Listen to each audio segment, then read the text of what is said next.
Hello dear friends, मैं doctor कांचन दुरुक्कर। मैं स्त्री रोग तज्ञ और टेस्ट बेबी कंसल्टेंट हूँ और पिछले 10 वर्ष से पुणे में कार्यरत हूँ। आज हम पीपर्स प्रोटोकॉल मतलब कि आईवीएफ में यूज़ होने वाले progesterone primed ovarian stimulation protocol, इसके बारे में इस वीडियो में जानने वाले हैं।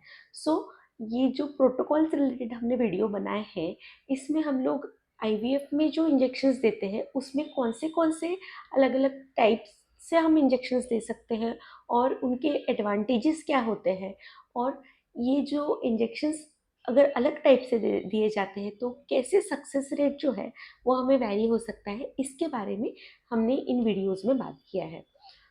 आइए जानते हैं कि ये जो पीपर्स प्रोटोकॉल है या फिर progesterone primed ovarian stimulation protocol जो है, इसमें हम लोग किस पद्धति से इंजेक्शंस देते हैं आईवीएफ के। सो इसमें हम लोग जनरली सेकेंड डे को अगेन जैसे रूटीनली करते हैं वैसे ही सेकेंड डे को हम स्कैन करते हैं।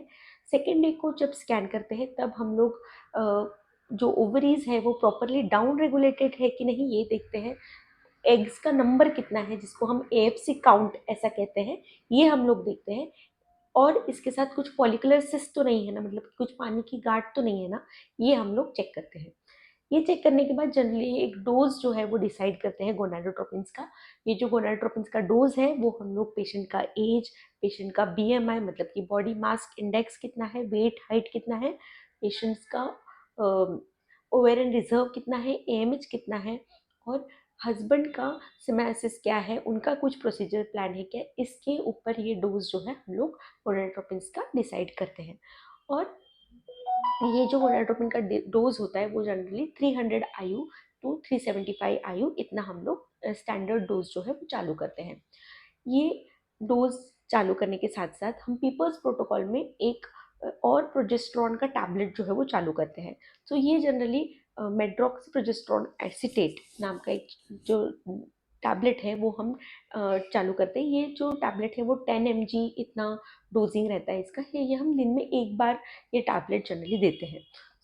ये जो टैबलेट है वो रोज़ विदाउट फेल आपको ये टैबलेट जो है वो लेना होता है। ये टैबलेट डेवरी करके भी अवेलेबल रहता है। तो ये टैबलेट जो है वो रोज़ ही आपको लेना होता है ये टैबलेट। उसके साथ हम लोग गोनाडोट्रोपिन्स का जो इंजेक्शन है वो आपको डेली देते हैं। तो इसमें जो टाइमिंग का इंजेक्शन हम लोग 6th डे से चालू कर रहे थे, जैसे कि एंटागोनिस्ट प्रोटोकॉल में हम लोग करते हैं, ये टाइमिंग का इंजेक्शन इस प्रोटोकॉल में हम लोग नहीं चालू करते हैं। इसमें जो डेवरी का एक हम टैबलेट्स देते हैं, ये टैबलेट जो एलएच सर्ज होने वाला है, जो हमारे जो एग्स बढ़ रहे हैं गोनाडोट्रोपिन्स के इंजेक्शन की वजह से, उससे एस्ट्रोजन बढ़ रहा है। एस्ट्रोजन बढ़ने की वजह से एलएच पीक आ सकता है, और ये एलएच पीक आने की वजह से एग्स जो है वो रप्चर हो सकते हैं या फिर उनका ल्यूटिनाइजेशन हो सकता है। तो ये जो एलएच सर्ज है, ये स्टॉप करने का, ये पूरी तरीके से अवॉइड करने का जो काम है, ये हमारे जो प्रोजेस्टेरॉन का टैबलेट है वो करता है।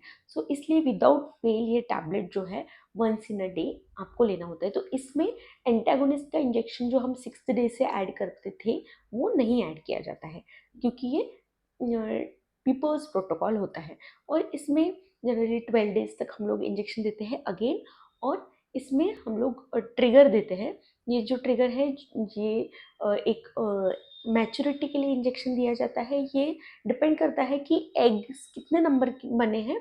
इसमें अराउंड 10 to 15 एग्स जो है हम लोग बनाते हैं।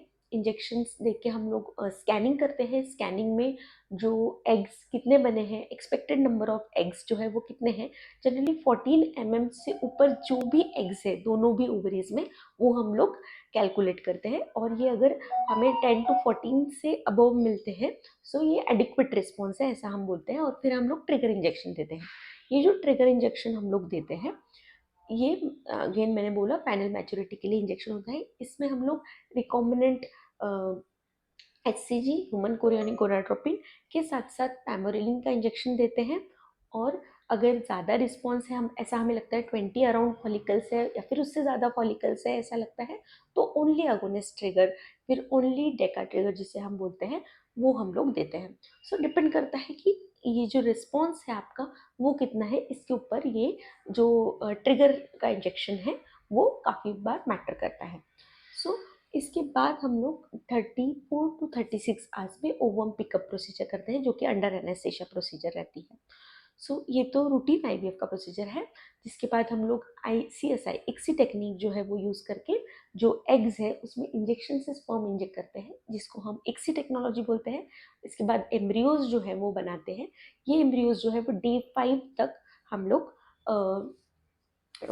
कल्चर करते हैं। ये आईवीएफ लैब में ये एम्ब्रियोज जो है वो कल्चर किए जाते हैं, और ये एम्ब्रियोज जो है वो नेक्स्ट मंथ में ट्रांसफ़र किए जाते हैं। सो ये जो पीपर्स प्रोटोकॉल है इसके क्या एडवांटेजेस है ओवर एंटागोनिस्ट प्रोटोकॉल। सो इसमें बेसिकली जो एक इंजेक्शन कम लगते हैं, क्योंकि एंटागोनिस्ट का इंजेक्शन जो ऐड होने वाला था वो नहीं हो रहा है, उसकी जगह पे जो हम प्रोजेस्टेरोन का टैबलेट ऐड कर रहे हैं ये एंटागोनिस्ट का काम कर रहा है। ये एक इम्पॉर्टेंट है कि इंजेक्शन कम है, फीवर इंजेक्शंस। सेकेंड एडवांटेज है कि इसमें हम लोगों को अगर विजिट करना पॉसिबल नहीं है आईवीएफ क्लिनिक को और हमको घर पे इंजेक्शंस लेने हैं तो भी आप कर सकते हो, क्योंकि इसमें इंजेक्शन टैबलेट ही लेना है, इंजेक्शंस जो है वो कम है।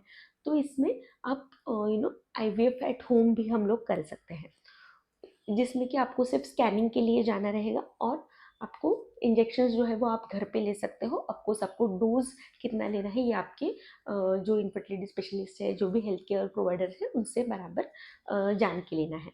सो ये एक एडवांटेज है। दूसरा, इसमें OHSS का रिस्क कम है। OHSS मतलब कि ओवेरियन हाइपर स्टिमुलेशन सिंड्रोम, मतलब कि ओवरीज हाइपर स्टिमुलेट होने का जो रिस्क है, ज़्यादा रिस्पॉन्स होने का, वो इसमें कम देखा गया है।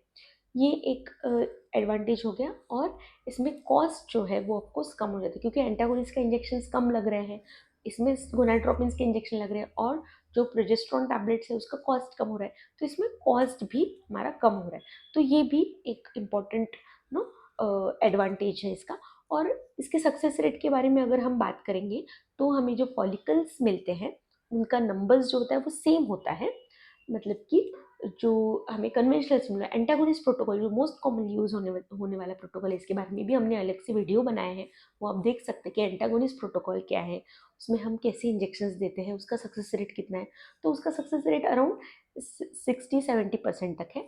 उतना ही सक्सेस रेट बहुत सारे रिसर्चर्स में पीपर्स प्रोटोकॉल मतलब कि progesterone primed ovarian stimulation protocol का भी उतना ही सक्सेस रेट हमें दिखा है। तो अराउंड 60% टू 70% तक इसका भी सक्सेस रेट होता है। और ये पेशेंट फ्रेंडली भी है, क्योंकि इसमें इंजेक्शंस जो है वो कम है, और जो भी टैबलेट्स है उसकी वजह से ये कॉस्ट इफेक्टिव भी हो जाता है। तो कॉस्ट इफेक्टिव होने की वजह से ये अगेन पेशेंट फ्रेंडली प्रोटोकॉल है। और यस, इसमें success rate as compare to conventional जो IVF इंजेक्शंस है सेम ही है। अब इसका डिसएडवांटेज क्या है या फिर इसके कुछ लिमिटेशंस है क्या? तो इसमें जनरली हम पुअर ओवेरियन रिजर्व किसी में है तो उनमें जनरली ये प्रोटोकॉल हम यूज़ नहीं कर सकते, क्योंकि उनमें ओवरीज जो है वो डाउन रेगुलेट रहती है, तो फिर डोज ऑफ इंजेक्शन जो है वो थोड़ा ज़्यादा लग सकता है। ऐसा नहीं है कि यूज़ बिल्कुल ही नहीं कर सकते, लेकिन जनरली हम लोग अवॉइड करते हैं पीपल्स प्रोटोकॉल। लो ओवेरियन रिजर्व, लो एम जिनमें है उनमें जनरली हम ये प्रोटोकॉल यूज़ करना अवॉइड करते हैं। और क्या है एक डिसएडवांटेज कि इसमें हम फ्रेश एम्ब्रियो ट्रांसफ़र नहीं कर सकते, क्योंकि हमने ऑलरेडी डे 2 से प्रोजेस्टेरोन दिया है, तो हमारा जो एंडोमेट्रियम है वो पहले से ही प्रोजेस्टेरोनाइज्ड हो गया है, तो वो एम्ब्रियो ट्रांसफ़र के लिए रेडी नहीं रहेगा। तो इसलिए हम इसमें फ्रेश एम्ब्रियो ट्रांसफ़र नहीं कर सकते, हमें हर बार फ्रोज़न एम्ब्रियो ट्रांसफ़र के लिए ही जाना पड़ेगा अगर हम पीपर्स प्रोटोकॉल कर रहे हैं तो। जिसमें कि हम एग्स जो है वो उनमें इक्सी करके एम्ब्रियोज बनाएंगे, ये एम्ब्रियोज फ्रीज करके रखेंगे और नेक्स्ट मंथ हम ये एम्ब्रियोज ट्रांसफ़र करेंगे, जिसे हम फ्रोजन एम्ब्रियो ट्रांसफ़र ऐसा कहते हैं। तो हमेशा अगर हम पीपर्स प्रोटोकॉल यूज़ करते हैं तो हमें फ्रोजन एम्ब्रियो ट्रांसफ़र के लिए जाना पड़ता है, ये एक उसका लिमिटेशन है ऐसा हम कह सकते हैं। सो दिस वॉज अबाउट कि पीपर्स प्रोटोकॉल मतलब कि progesterone primed ovarian stimulation protocol IVF में क्या होता है, उसके एडवांटेजेस क्या है, ये कौन से पेशेंट्स में यूज़ होता है, इस प्रोटोकॉल के लिमिटेशंस क्या है और इसके सक्सेस रेट्स क्या है, इसके बारे में हमने इस वीडियो में जाना। आई होप ये वीडियो आपको हेल्पफुल लगा हो, इन्फॉर्मेटिव लगा हो। अगर आपको हमारे ये वीडियोस इन्फॉर्मेटिव लगते हैं तो ज़रूर हमारे इस चैनल को सब्सक्राइब कीजिए। हमने इसमें फर्टिलिटी रिलेटेड, प्रेगनेंसी रिलेटेड और मेंस्ट्रुअल हेल्थ रिलेटेड काफ़ी वीडियोस जो है वो बनाए हैं, वो आप देख सकते हो। और हमारे इस चैनल को ज़रूर आप सब्सक्राइब कीजिए। Thank you so much.